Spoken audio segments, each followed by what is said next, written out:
So when I was in college, I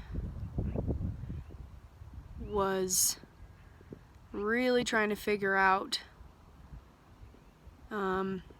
what had happened in a relationship that I was in. So the relationship was one of those where you know which ones I'm talking about.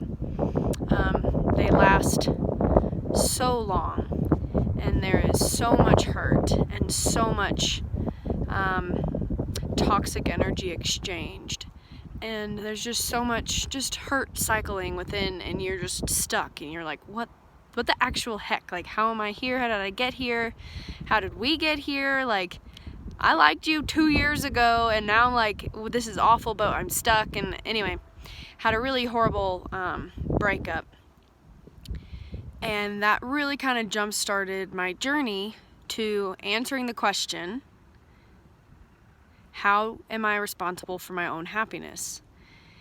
Or how to be responsible for my own happiness.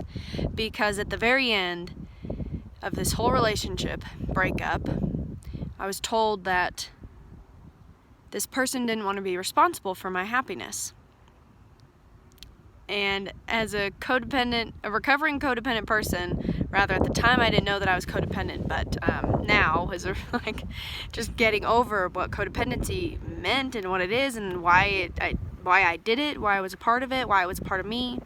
At that time, that's what kickstarted that journey of answering that question, is how to be responsible for my own happiness, because I was dumbfounded at this at the situation and how whatever I was doing, however I was showing up for the relationship, however, like, just who I was in the relationship, I didn't understand how the person could interpret that I expected them to be responsible for my happiness. So that's what kickstarted my journey, and I went on Google and I started searching for how to be responsible for my own happiness.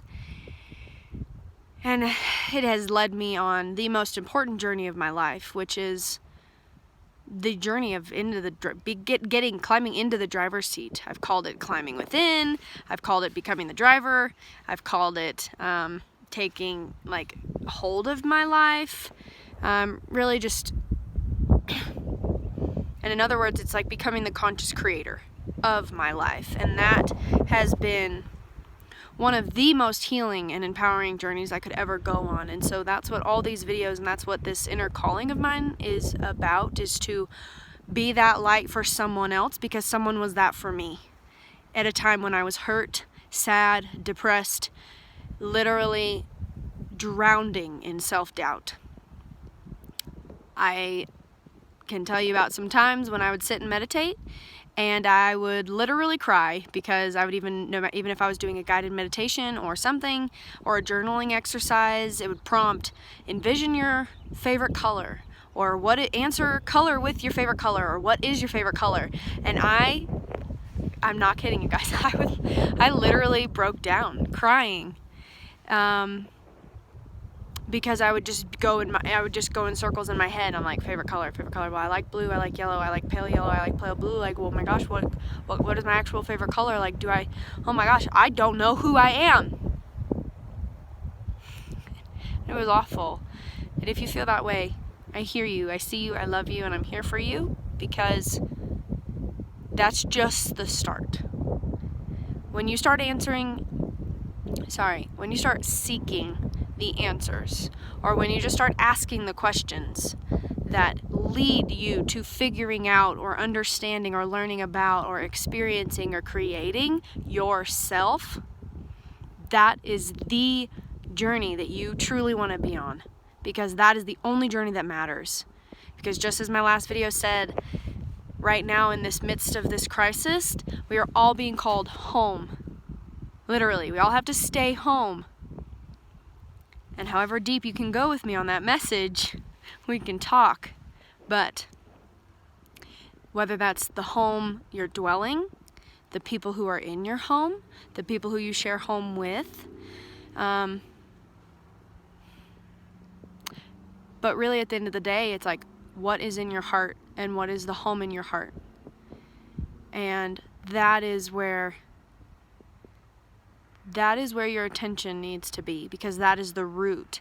That is the start. That is the beginning of the most beautiful relationship you could ever develop with yourself.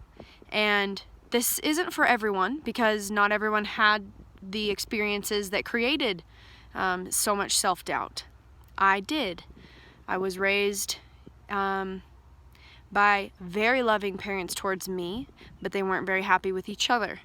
And so that created a toxic environment in the home and some scary situations, which made my psyche, after studying neuroscience, it made my psyche disconnect from my emotional body. So I had to rewire, remember, recode, reprogram everything inside of me to reconnect with how I feel, because my childhood, a lot of scary things happened, and so I didn't want to feel. Or my mind and my psyche protected me so it didn't feel. So I went through life feeling numb and not knowing who I am. Because our feelings and our emotions are a huge part of connecting with what feels good and what we can contribute to the world and how we can connect to others. And most importantly, understanding at the foundation, if you are the foundation of your self-esteem, your self-confidence, your self-awareness is quite exactly that, is what does yourself feel? What do you feel? And if you don't know how to answer that, that is okay. Because it doesn't matter how you answer that, because you're gonna answer that for the rest of your life. The important thing is to never stop asking that question. That is how you will rewire your connection to yourself. That is how you will remember with the part of you that was disconnected from you for whatever reason, whatever traumatic event, whatever circumstances, whatever happened to you